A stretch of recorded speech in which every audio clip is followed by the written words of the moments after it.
तो अब जो हमारी जो दिनचर्या के साथ साथ जो हमने दिन भर का शेड्यूल हमने व्यतीत किया, उसको हम रात को बाबा को क्लियर करके और बाबा की याद में हम सो जाएं, गुड नाइट करें और सो जाएं। और अब सवेरे सवेरे उठ करके फिर अमृत वेला हम एक बाप दादा के अव्यक्त मूल्य अवश्य पढ़ें और पढ़ करके फिर हम जैसा दिन का रूटीन है तो वो हम फॉलो करें। तो ये एक हमारा था ब्राह्मणचर्या जिसे बोलते हैं। ब्राह्मणचर्या के साथ साथ में हम जैसे बताया कि 31 साल से हम ज्ञान योग का शिक्षा ले रहे हैं। घर में गीता पाठशाला भी चलती है, बाबा का कमरा है और संगम में जो हमारा सौभाग्य कहो या पद्म पदम भाग्यशाली भी हम कह सकते हैं कि सभी वरिष्ठ दादियों का और भाइयों का घर में आना जाना रहा है और उन्हीं के वरदान से हम पल रहे हैं। भले चाहे वो वरदान बाबा के रहे हैं इसमें,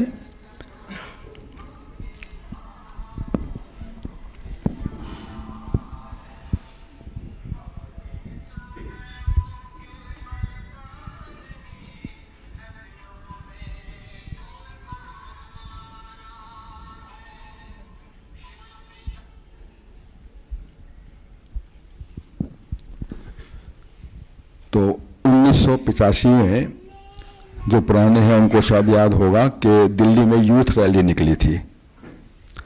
तो यूथ रैली का जब हुआ तो हम उस टाइम पर 6 महीने के बच्चे थे।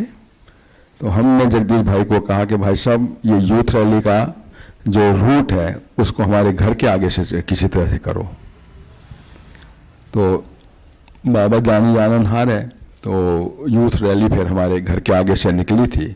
तो उस रैली में उस टाइम पर जो वरिष्ठ जो हमारे भाई बहन और दादी आए थे, उसमें निर्वार भाई, रमेश भाई, उषा बहन, ईशु दादी, जानकी दादी और ऑफ कोर्स ये अपने जगदीश भाई, तो ये सब हमारे घर पर आए। और आकर के क्योंकि हम 6 महीने के बच्चे थे तो बहुत ज़्यादा हमें कुछ इतना वो नहीं था, लेकिन जितना था हमने बहुत सहज स्वीकार कर लिया था। तो इनके मन में संकल्प आया कि कुछ भी हो जाए इनको कुछ ना कुछ बना के खिलाना जरूर है। अब हमें ये भी नहीं मालूम था, क्योंकि मैं ये तो मालूम था कि बाहर का तो खाते नहीं है। तो इन्होंने खड़ाखट जो है थोड़ा सा, वो कहते हैं खड़ाखट बहुत बोलता हूँ मैं, तो घिया का हलवा उन्होंने तैयार किया और बाबा को भोग लगाया और दादी ने सहज स्वीकार कर लिया, कहने हम पास हो गए। तो दादी ने जब सारे घर का निरीक्षण किया तो क्योंकि भक्ति के संस्कार बहुत ज़्यादा थे उस टाइम पर, तो निरीक्षण किया तो देखा कि कहीं बाबा का ऐसा कहीं कोई कमरा या ऐसा कोई चीज स्थान नहीं दिखाई दे रहा। तो मैं पूछा बाबा का कोई नहीं, मैं दादी है, कहने कहाँ पर है, लेके गया। तो जो पूजा की हमारी अलमारी थी उसमें चित्र सब निकाल दिए थे और बाबा का फोटो उसमें रखा हुआ था। तो बाबा का, दादी का वरदान बता रहा हूं आपको, कहने एक बस बाबा के कमरे की कमी है। तो वो दिन के दादी का, जानकी दादी का ये कहना और विद इन 6 months एक बहुत बड़ी आउट ऑफ टाउन कैसे बाबा ने कराया, मुझे जो है कोठी मिल गई।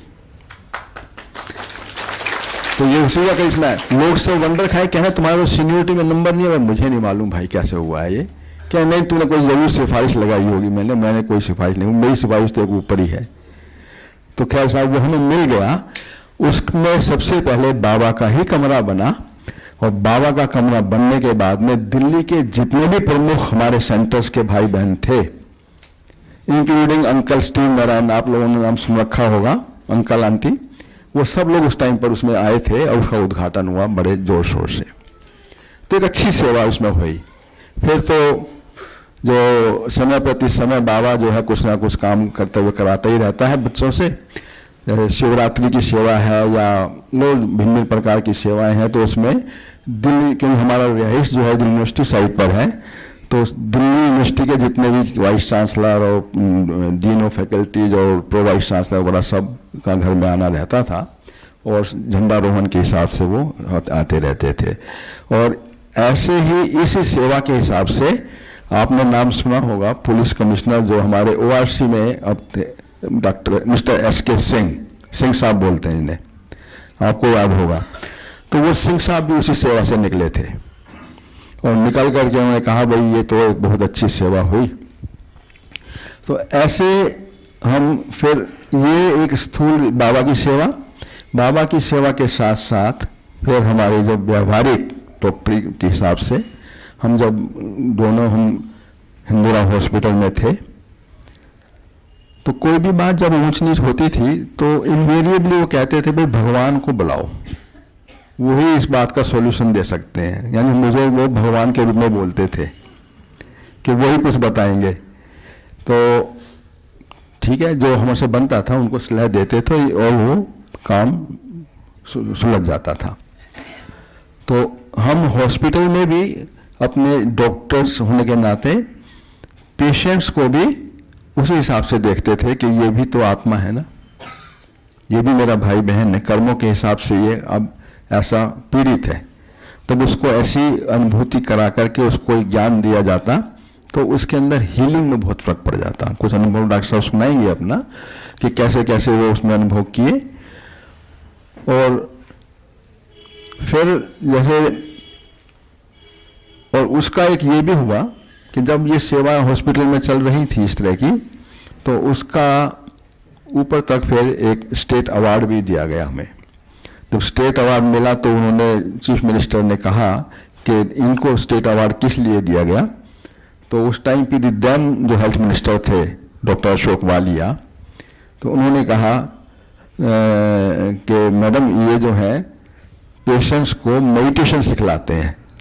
तो स्टेज पर ही चीफ मिनिस्टर में से पूछ ली कैसे सिखाते हो मेडिटेशन आप, शीला दीक्षित जी। तो उनको बताया थोड़ा सा, मतलब ये था एक हर एक चीज को हमने बाबा की सेवा लेकर के चलाए। तो बाबा को आगे रखा तो बाबा अपने आप ही अपना काम करवा लेता है। और फिर तो अब आप लोग कहेंगे कि बच्चों का कैसे क्या है। अब बच्चों को हमने आज दिन तक भी कभी ये नहीं कहा कि तुम्हें ये करना है, तुम्हें ज्ञान सुनना है, तुम्हें मूल्य सुननी है, तुम्हें आश्रम जाना है, कभी। क्यों? बेस्ट टीचर वो जो अपने अंदर वो चीज धारण करके और बच्चों के आगे रखे। और हम क्या करते हैं?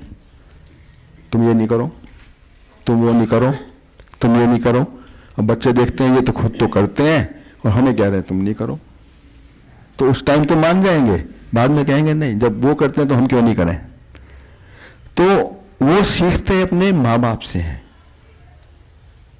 तो क्या हम अपने बच्चों के आगे ऐसे हैं? अगर ऐसे हैं तो बच्चे ऑटोमेटिकली ही वो फॉलो करेंगे।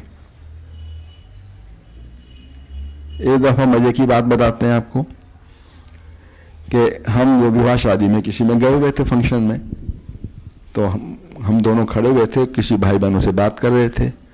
तो हमने बच्चों से कहा, छोटे थे बच्चे, कि बच्चों जाओ तुम कुछ लेना है ले लो, खा पी लो जो लेना हो आप लोगों को। तो वो छोटी वाली बेटी जो है वो भाग करके भैया के पास में जाती है। भैया भैया देखो, मम्मी पापा तो स्वर्ग में जाएंगे, हमें नरक में डालना चाह रहे हैं। अब हमने तो नहीं कहा उनको। तो हमें जो है ऐसा बनना है अंदर से, ऊपर से नहीं। तो अंदर से जब हम ऐसे होंगे ना तो सेवा स्वतः ही होगी। और जो बाबा कहता है कि हम सन्यासियों आदि भी, वो भी हमारे आगे नतमस्तक होंगे।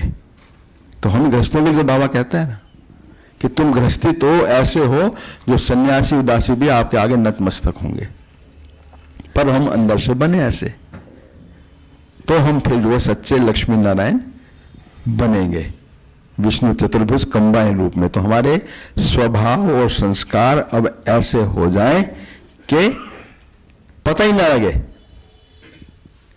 कि ये पुरुष के हैं या स्त्री के हैं।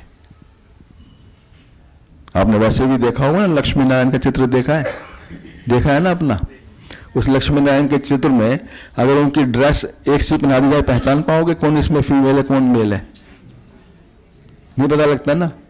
तो फिर हमारे में क्यों पता लगे? फिर हमारा भी तो ऐसा होना चाहिए ना, हैं? चेहरे से, चलन से, स्वभाव से ये लगे पता ही नहीं ये माता है या पिता है, पति है या पत्नी है।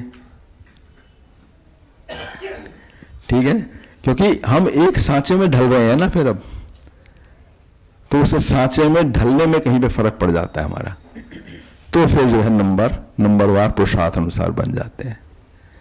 तो इसलिए रेगुलरली मुरली का अध्ययन, ठीक, अमृत वेले का ज्ञान स्नान करें, और जो हमारे 4 फाउंडेशन हैं उन पे हम खरे उतरें। 4 फाउंडेशन क्या है? वो सब्जेक्ट हैं 4 फाउंडेशन ब्राह्मणों की पिलर क्या है? बोलो फिर अब इससे एक सब बोल दिए 4 हो गए, कहीं छोड़ दिया एक बीच में कोई? बोलो एक बोलो। नहीं, अमृत वेला नहीं है उसमें। ब्रह्मचर्य, भाइयों से सुनते हैं ना, भाई भी तो बोले।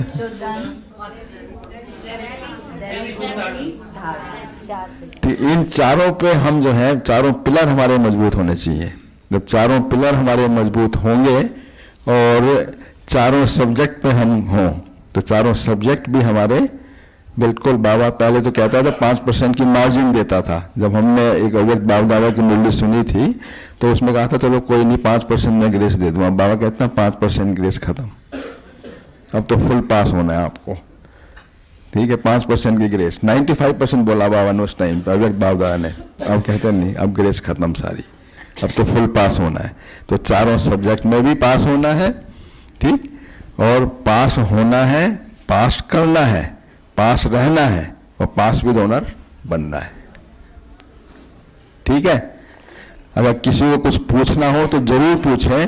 अंदर जो है संकल्प जो आप लोगों ने लिया है, वृंदा बहन ने फोटो खींच लिए, ठीक है, कि सब के सब जो है हम अब क्या बनना है? लक्ष्मी नारायण बन के यहां से निकले।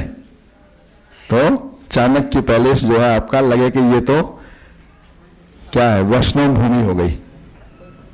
ठीक है, विष्णु की चतुर्भुज भूमि। ओम शांति।